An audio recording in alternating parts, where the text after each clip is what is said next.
दिल्ली शहर में और उसके आसपास सहयोग बहुत जोर में फैल रहा है।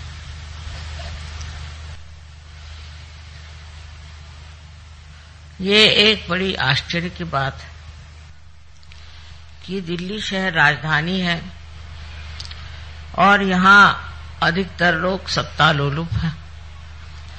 जो सत्ता पर है उनके आगे पीछे लोग दौड़ते हैं। लेकिन ये सब होते हुए भी अपनी आत्मशक्ति को खोजना, अपना आत्मबोध कराना और आत्म साक्षात्कार को प्राप्त होना, ये इच्छा रखना ही बहुत आश्चर्यजनक है। मुझे ऐसी उम्मीद नहीं थी,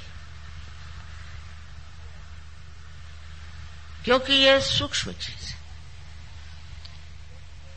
अत्यंत सूक्ष्म है। ऊपरी तरह से हम हर चीज को बहुत मानते हैं। जैसे है, मैंने बहुत बार आपके सामने उदाहरण दिया कि एक सुंदर सा चित्र अगर आप देख रहे हैं और उस चित्र में बरसात हो रही है, बहुत सुंदर फूल हैं, पक्षी उड़ रहे हैं और आप चित्र को देख के बहुत खुश हो रहे हैं। लेकिन उस चित्र की जो अनुभूति है वो आप में नहीं, इसलिए उसकी अनुभूति लेने की आवश्यकता है। और अनुभूति लेने के लिए एक बहुत सूक्ष्म विचार चाहिए। वो सूक्ष्म विचार आपके अंदर जागृत हो गया, यही कमाल है कि हमने अभी तक यथार्थ को पाया नहीं, हमने अभी तक असलियत को पाया नहीं। कोई न कोई ऐसी चीज है जिसके पीछे हम भागते हैं, उसमें सत्य नहीं है। और इस प्रकार मनुष्य कहां से कहां भटक जाता है। बाह्यता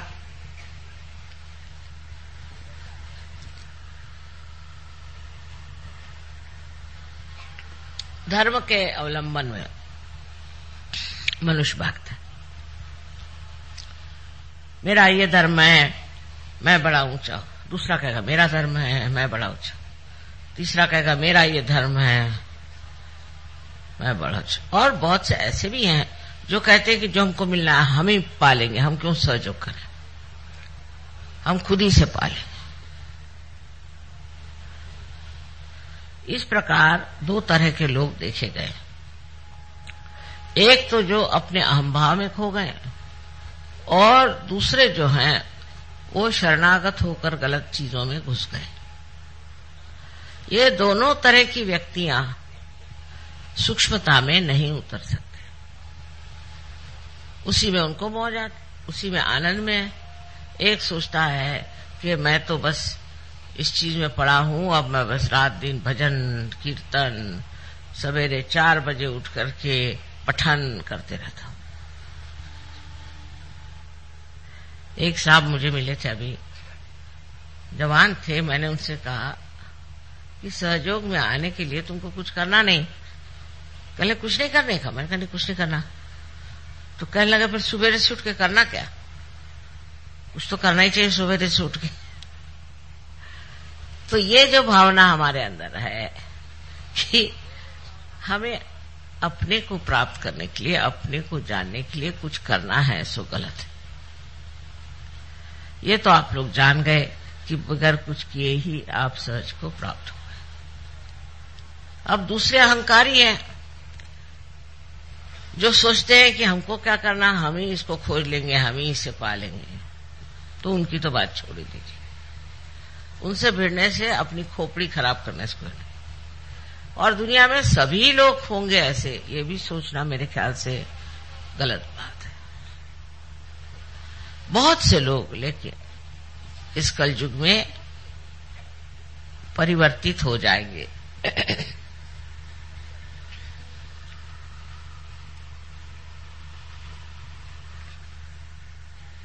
क्योंकि ये परिवर्तन का समय,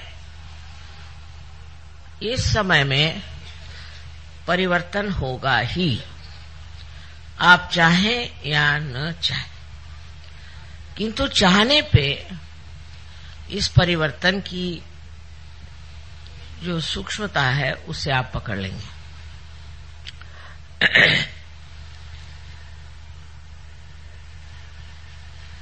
उदाहरण के लिए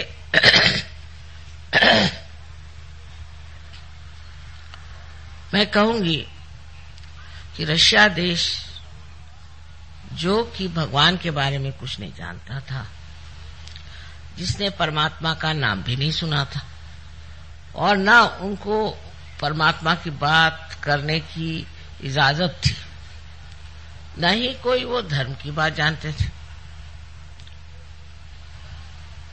और बड़ी ताड़ना में, बड़ी कठिन समस्याओं में वो बेचारे बंद थे, घुट रहे थे।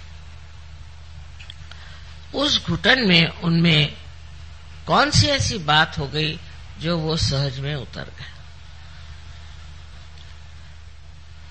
किस बात के कारण ये लोग एकदम से सहज में आ गए? वो बात है जिसे हम कहते हैं कि अपने को पहचानना। इसको अंग्रेजी में इंट्रोस्पेक्शन कहते हैं। हम अगर ये समझे बैठे कि हम परिपूर्ण हैं तो कार्य नहीं हो सकता।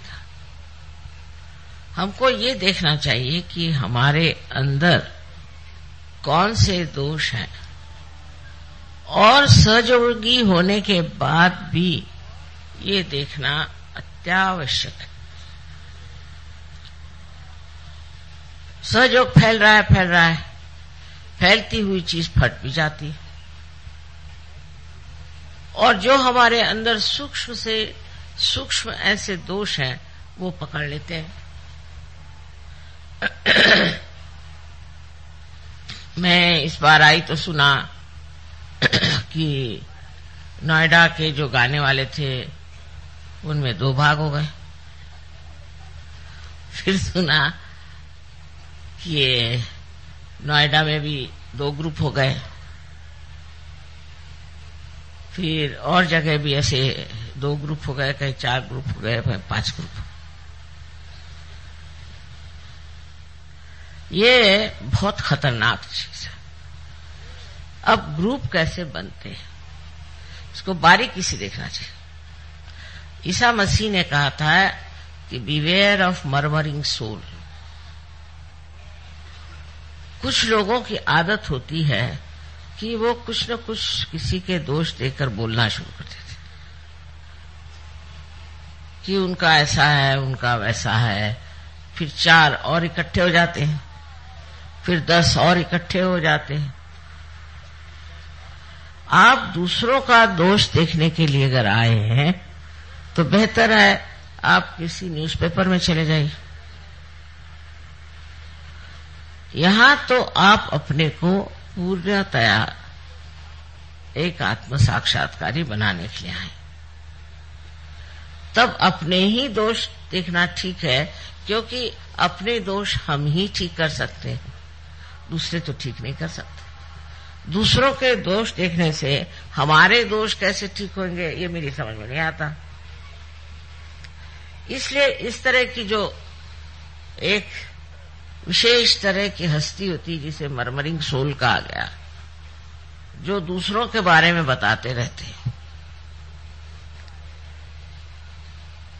मेरे सामने भी चलता है, उन्होंने ऐसे किया, उन्होंने वैसे किया, उन्होंने, आपने क्या किया?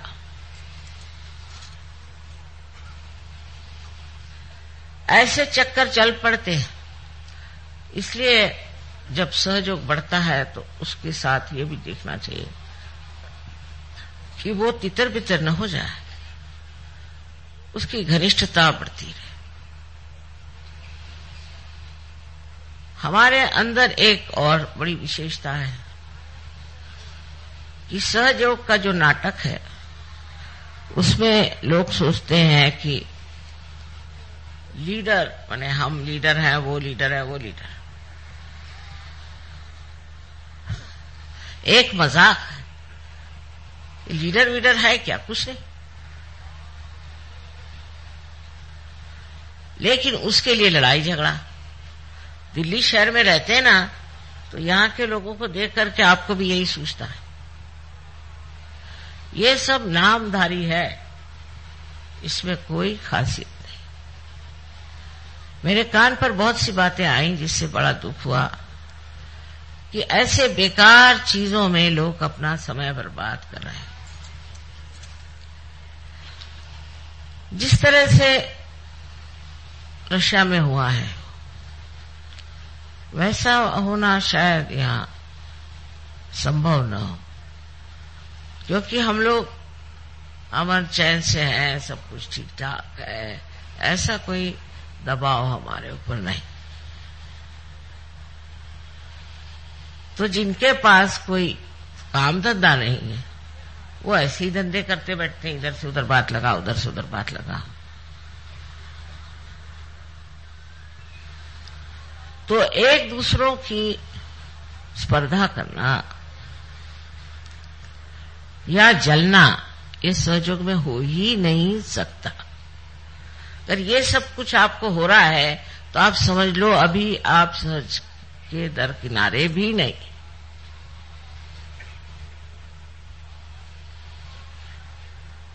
अपनी ओर नजर करके देखिए कि आप क्या क्या गंदगी इकट्ठी किए हुए हैं जिनकी सफाई होना नितांत आवश्यक।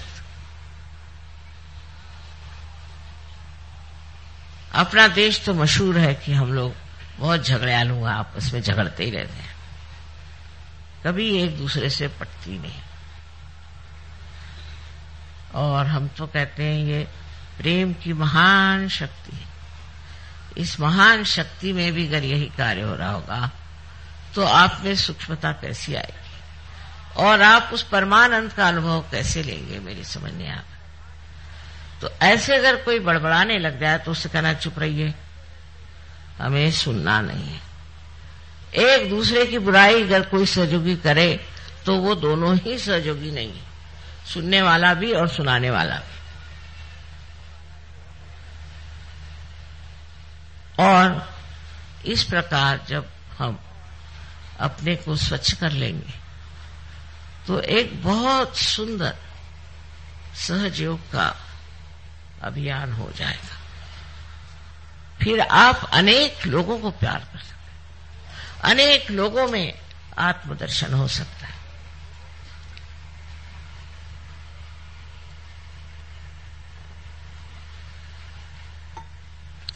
अब अपनी जिम्मेदारी को आप समझें।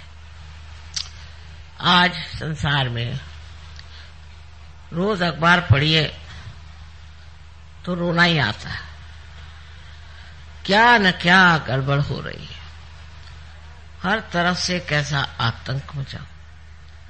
ऐसी समय में आप संत हो गए, आप आत्म साक्षात्कार हो गए, आप इतने ऊंचे स्थान पे चले गए।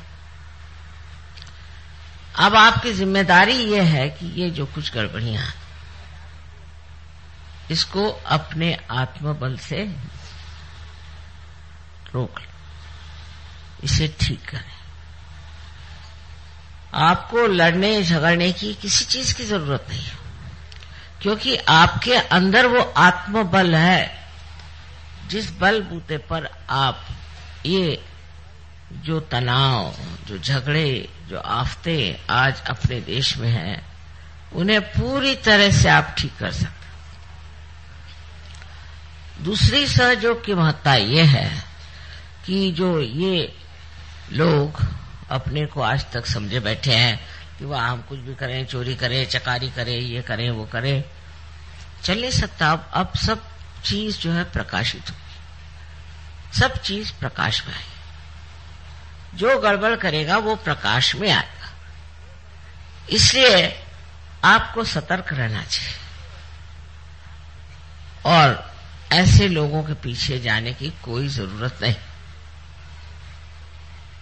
धर्म का मतलब सिर्फ इतना ही नहीं कि धारणा करना और आप साधु बाबा बन के और समाधि लगा के बैठ गए। ये सहयोग में मतलब नहीं, और जगह होता हो। लेकिन धर्म का मतलब ये है कि जो धर्म आपने धारण किया, जिस धर्म के कारण आपके अंदर इतनी विशेषताएं आ गई, जिसके कारण आज आप आनंद विभोर हैं, वो धर्म भी दूसरों में बांटे और इस धर्म के अपने माध्यम से दर्शन दें। आपको देखकर लोग कहें कि ये कोई विशेष है। लेकिन आप अगर और लोगों की तरह ही आपसी लड़ाई और तमाशगिरी करें तो कौन मानेगा कि आप सहयोगी हैं? आपकी शांति, आपका औदार्य और आपकी सहिष्णुता, सब कुछ एक साथ देख करके कोई भी अचंभे में पड़ेगा।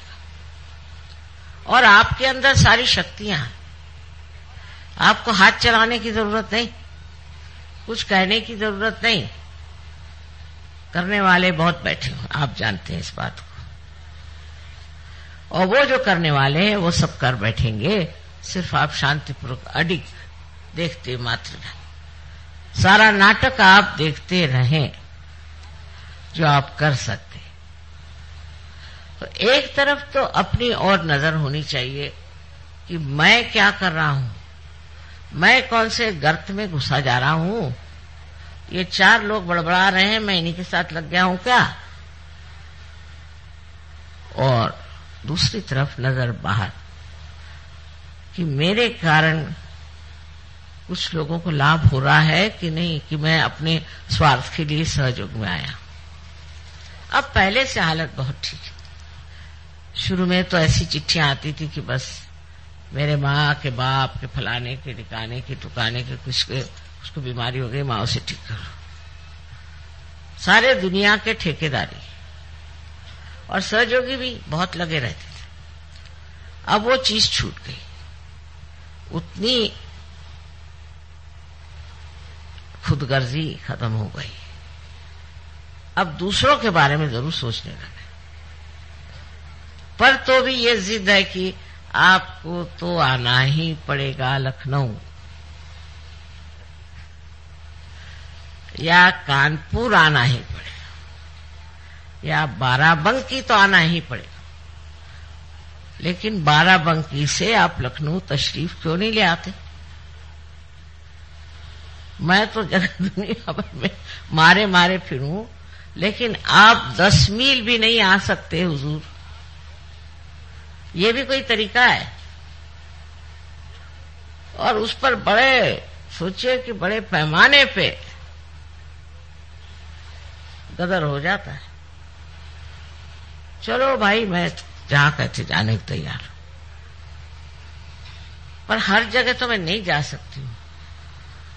तो मैं देखती हूं कि इसमें भी एक अहंकार तो नहीं कहूंगी मैं, पर एक चिपका हुआ सिक्का है कि हम लखनऊ में रहते तो लखनऊ, बंबई में रहते तो बंबई, और दिल्ली में रहते तो दिल्ली। अगर मां एक मर्तबा दिल्ली नहीं आए तो सब लोगों की हालत खराब हो जाए। दिल्ली जरूर आए,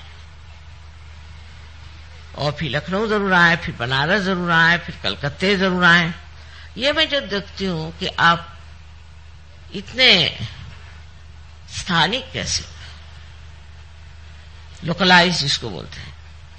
फिर कहेंगे कि नहीं आप नोएडा ही है, नोएडा नहीं आते तो और कोई यहां गली कूचे बहुत है वहां आ जाइए।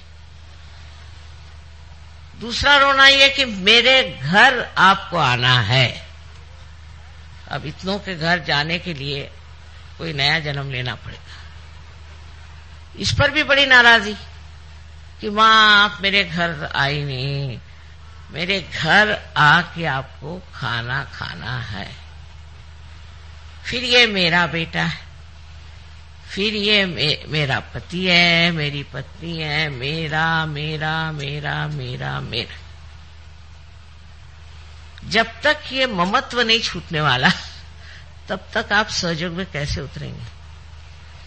ठीक है, आपकी जिम्मेदारियां हैं, उसको निभाओ, पर वो मुझ पर मत ला दो। मेरे बेटे को देखना ही चाहिए, मेरे बेटे को नाम दीजिए, फलाना ठिकाना। सुबह से शाम तक नाम देते देते मैं तो हार गई। मैं सोचने में एक डिक्शनरी बना लूं। ऐसा पागलपन चारों तरफ छाया हुआ है। अगर मैं कह दूं कि मैं नहीं आ सकती तो हो गया, मतलब फिर उसके बाद तो समझ लीजिए कि वो कहेंगे कि माँ हमारी क्या गलती हो गई, हमने कौन सा पाप किया। अरे भाई, नहीं आ सकती मैं, इसमें कोई पाप नहीं है। तो ये बड़ी सूक्ष्म चीज है, इसको होना चाहिए। ये चिपकी हुई चीज है आपके अंदर, ये मेरा तेरा। कबीरदास जी ने एक बड़ी सुंदर बात कही कि जब बकरी जिंदा होती है तो मैं करती है, जैसे हम लोग भी करते हैं। पर जब मर जाती है तो उसके दांत से धुनकनी की तांत बनाते हैं, और जब धुनकनी चलाई जाती तो कहते तू ही तू ही तू ही। जब तक ये तू ही का हमारे अंदर स्वर नहीं चलेगा, आप मुझे इसके लिए क्षमा कीजिए कि कोई भी काम आपके नहीं हो सकते।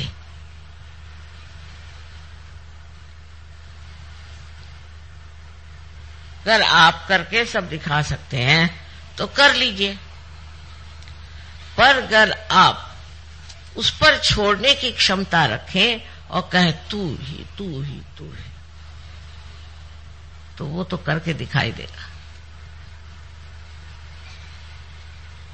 और जिसने इसका अनुभव किया वो तो तू ही भी नहीं कहता है, वो जानता है कि वो है। ऐसे काम बनते हैं कि मुझे एक साहब बता रहे थे कि रोज कम से कम 20-25 मिराकल्स घटित होते हैं हमारे साथ। तो अब सोचने की बात क्या रही, जब आप परमात्मा के साम्राज्य में आ गए, पूरी तरह से आपको ये विश्वास कर लेना चाहिए कि एक आप बहुत महत्वपूर्ण नागरिक हैं उस साम्राज्य के जहां पर सारे देवदूत आपके शरण में हैं। जो कुछ भी कमी हो उसे वो पूरी कर देते, लेकिन उसका देखना भी आना चाहिए, उसकी दृष्टि भी होनी चाहिए। अगर आपके ऊपर हजारों ऐसे नजारे उतारे जाएं और आप देख ही नहीं सकते तो फायदा क्या, अंधों को दिखाने से फायदा क्या। इस प्रकार के आप सबको अनुभव आए, लेकिन सबसे बड़ा अनुभव यथार्थ माने वास्तविकता। यह अनुभव जितना सूक्ष्म है उतना ही वो विस्तार पूर्वक है। यथार्थ में जब आप देखते हैं तो आपको दिखाई देगा कि आप कोई छोटे नहीं हैं, और आप बिल्कुल छोटे भी हैं और तो भी आप सारे आकाश में समाये। जैसे कि एक बूंद समुद्र में मिल जाए तो वो क्या देखती है कि वो समुद्र हो गई। अब समुद्र जहां जाए, जहां ले जाए, जो करे उसके साथ वो घूमती रहती, भटकती रहती, नाचती रहती। उसको अपना अस्तित्व ही जब नहीं रह गया तो वो झगड़ा किससे करे और क्यों करे। जो हमारी जिंदगी थी उससे हम बहुत बेहतर हो गए, ये तो बात माननी पड़ेगी, इसमें तो कोई शक नहीं। लेकिन अभी थोड़ा सा रास्ता और तय करना है। पहले तो अपने ममत्व को देखो। इस ममत्व के कारण अनेक प्रश्न खड़े हो जाते हैं।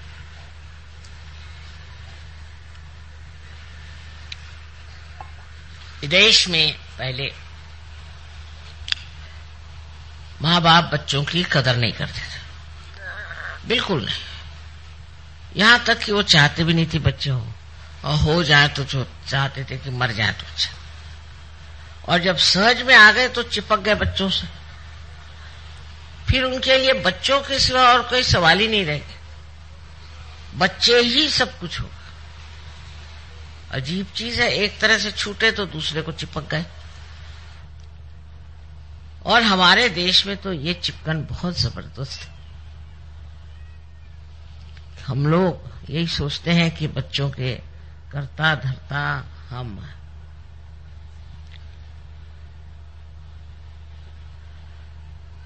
इसको समझ लेना चाहिए कि संसार को चलाने वाले परमात्मा और उनकी परम शक्ति, वो सब इस आपके बच्चे परिवार सबको देख रहे हैं। उनसे अच्छा तो आप नहीं देख सकते, तो आप क्यों बेकार में परेशान हैं? बार बार आप पूछेंगे भाई बच्चा कैसे, बच्चे की हालत कैसी है, फिर बच्चे से कोई बचा रहा तो फिर बीवी, फिर पति, फिर अम्मा, ये ऐसे ऐसे रिश्तेदारी है। उसका निबाह करना दूसरी बात है, पर उसमें बह जाना दूसरी बात है। इस ममत्व को तोड़े बगैर आप सहज की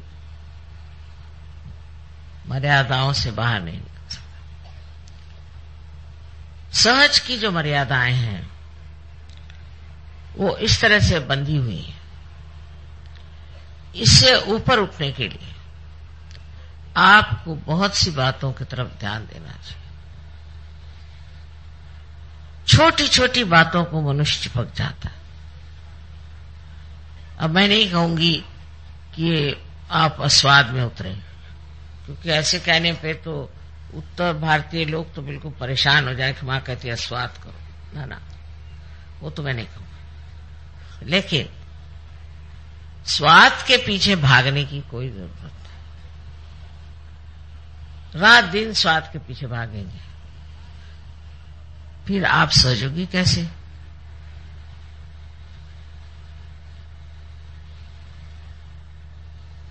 कोई भी बात करने से आपको आत्मानंद की अनुभूति होनी चाहिए।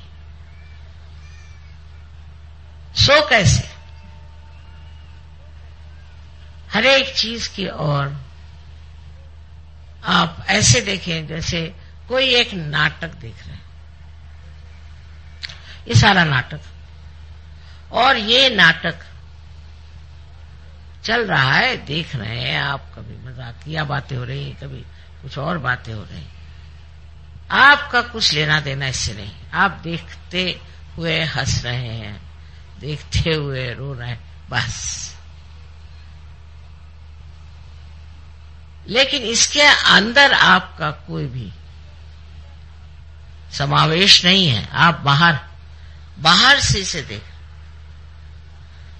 तो आप आश्चर्य करेंगे कि आप जल्दी से किसी भी चीज को क्षमा कर दें। कल एक साहब ने बताया कि मां ये अभी सिगरेट पीते हैं। उन्होंने सोचा कि मैं बिगड़ूंगी। मैंने कहा नहीं ठीक है, सिगरेट आसानी से नहीं छूटती। लेफ्ट विशुद्धि अगर हुई तो उससे सिगरेट पकड़ी जाती। उनकी लेफ्ट विशुद्धि तुम ठीक करो, देखो उनकी सिगरेट छूट जाए। तो सारी दृष्टि ही ऐसी बदल जाती है कि जिससे आदमी सोचता है कि इसको किस तरह से सुधारा जाए, क्या ठीक किया जाए, किस तरह से बनाया जाए, किस तरह से जोड़ा जाए। एक तरह की जो आज तक बुद्धि हमारी विश्लेषण एनालिसिस को करती थी, वो सिंथेसिस, वो सब जोड़ने की क्रिया करती, और उस जोड़ने को जो हम चाहते हैं पूरी तरह की मदद परमात्मा से मिलती है। आप समझ लीजिए कोई आकर मेरे पास किसी बुराई करता, एक बार, ये तो हमारी आदत कभी छूटती नहीं ना, तो मेरे पास भी आके बताते हैं वो आदमी ऐसा वैसा, तो कुछ थोड़ा झूठी हो मैं उससे कहती हूँ, अरे भाई वो तो तुम्हारी तारीफ ही तारीफ कर रहा था।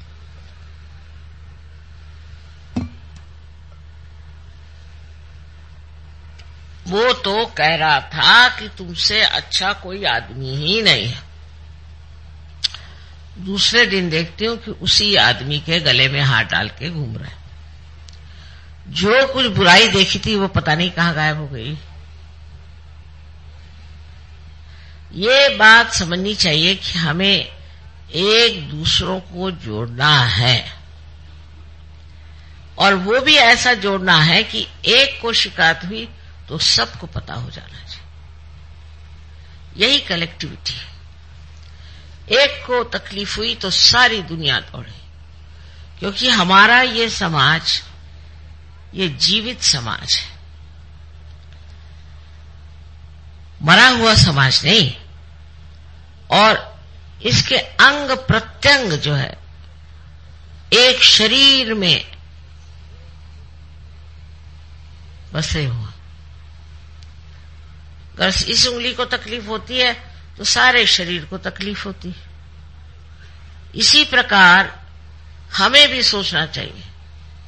अब ये सोचने में ये हुआ कि हम पुरानी दिल्ली वाले अगर अलग हुए और नोएडा वाले अलग हो गए, फलाने वाले अलग हो गए, मैं तो सारे विश्व की बात कर रही हूं और आप यहां गले कूचे की बात करें। सारे विश्व में ये होना चाहिए कि एक को जरा सी तकलीफ हुई, एक देश में जरा सी तकलीफ हुई तो सारे देशों में इसकी हलचल होनी चाहिए। हो रही है, ऐसे नहीं कि नहीं होता। अब आपको बताऊं खुशखबरी कि बहुत से जर्मन ऑस्ट्रिया में और जर्मनी में सहयोगी हैं, बड़े पहुंचे हुए लोग, तो वो निकले जाने इजराइल। मैंने कहा कहां जा रहे तुम लोग? मां हम तो इजराइल जाए। क्योंकि बात ये हमारे जो बुजुर्ग हो गए उन्होंने उनको बहुत सताया, मारा पीटा, तो हम तो इजराइल जाते। मैं कहा इनको कौन सुनेगा वहां भाई, ये तो जानी दुश्मन उन लोगों के। ये वहां गए और इजराइल देश को खड़ा कर दिया सहयोग किया।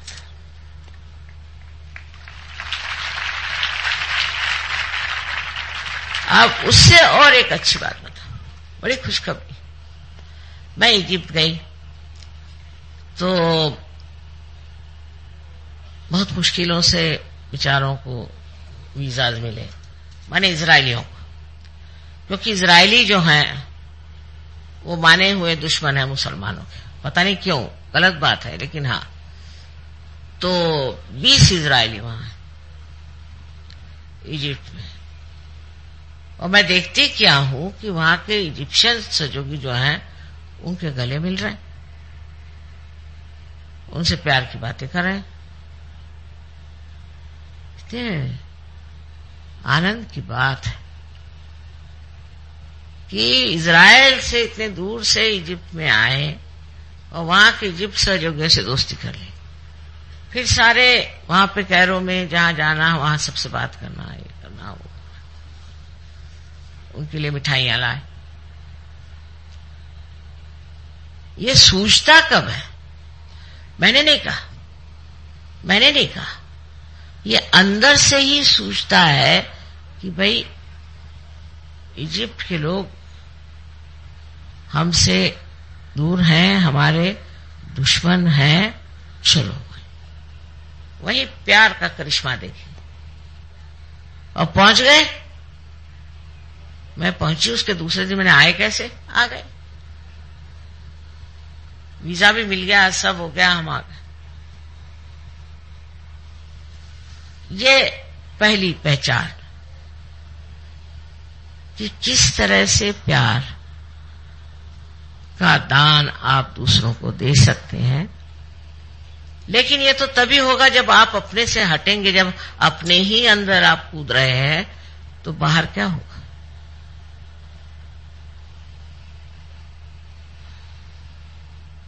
अब कल मुसलमानों ने जो कव्वाली गाई, आप लोगों ने खूब मजा उठाया, देखा। ये मुसलमान भी कितने दिन बाहर रह सकते हैं, ये भी अपने अंदर घुसे हुए, आप देख लीजिए। पर आपकी वृत्ति जो है वो ये नहीं होनी चाहिए कि मुसलमान खराब हैं और हिंदू अच्छे हैं। ये बिल्कुल गलत बात है। यहां तो जातीयता इतनी जबरदस्ती वो तो हट गई। अमेरिका में देखिए बहुत बड़ा प्रश्न है काले और गोरों का। हम लोगों को तो वो ब्राउन लोग कहते हैं, ना इधर के रहे ना उधर के, पर काले और गोरे वहां बड़ा झगड़ा। लेकिन सहयोग में आपको समझ में नहीं आएगा। सब बैठे हैं, कोई काले हैं, कोई गोरे हैं, कोई ब्राउन है, सब सहयोग में बैठे, और किसी को ख्याल तक नहीं आता कि किसकी चमड़ी कौन से रंग की है। बिल्कुल नहीं। एक दिन मैंने किसी से पूछा कि साहब वो हैं तो वो गोरे हैं? अब देखा नहीं मां, पता नहीं। फिर सोचने लगा, देखा नहीं, देखा ही नहीं तुमने? हाँ, हमने देखा नहीं। ये तब होता है जब वो सूक्ष्मता अंदर में प्रकाशित होती है, और ये सूक्ष्मता प्यार की है। प्रेम से जब आप किसी को देखते हैं, एक माँ है, उसको शायद हो गोरा बच्चा हो जाए चाहे काला बच्चा हो जाए, वो सबको अपने जी से लगाती है। उसको तो नहीं विचार आता कि मैं गोरी हूं, मेरा बच्चा काला है। वो तो नहीं ना ऐसा सोचती।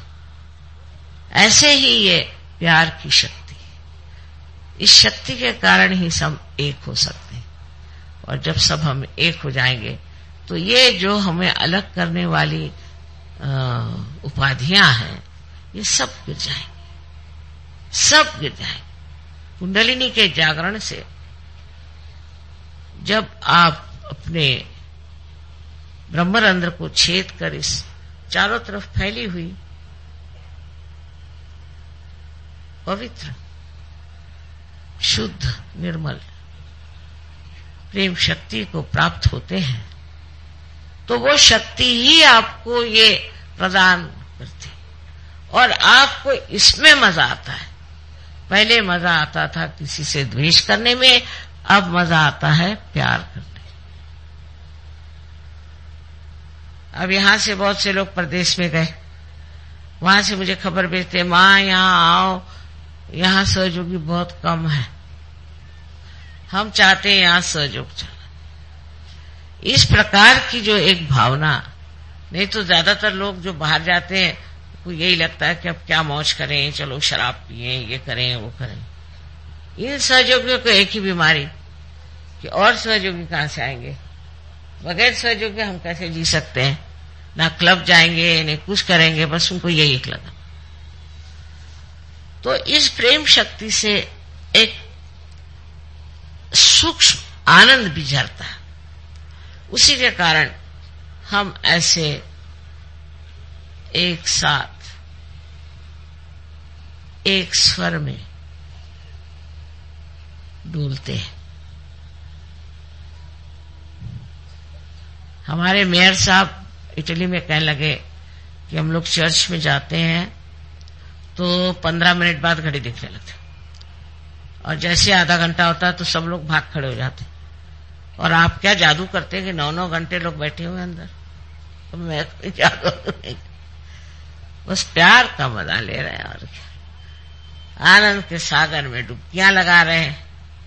और यही आनंद का सागर आपको अत्यंत स्वच्छ, अत्यंत निर्मल कर देता है, और वो ऐसी आपको शख्सियत देता है, ऐसा व्यक्तित्व देता है कि आप तो चमक उठते ही हैं, लेकिन आपको मिलने वाले भी चमक जाते। तो फिर से मैं यही कहूंगी कि लड़ाई झगड़ा इसका नाम भी मैं नहीं सुनना चाहती। कोई जैसा भी है उसके और नाटक फिर समझ के दीजिए। आपका काम सहयोग में टिकने का है। आप सबको अनंत आशीर्वाद। आज उन्होंने पूछा था कि मां कौन सी पूजा करेंगे, तो मैंने सोचा कि आज राजलक्ष्मी की पूजा करें।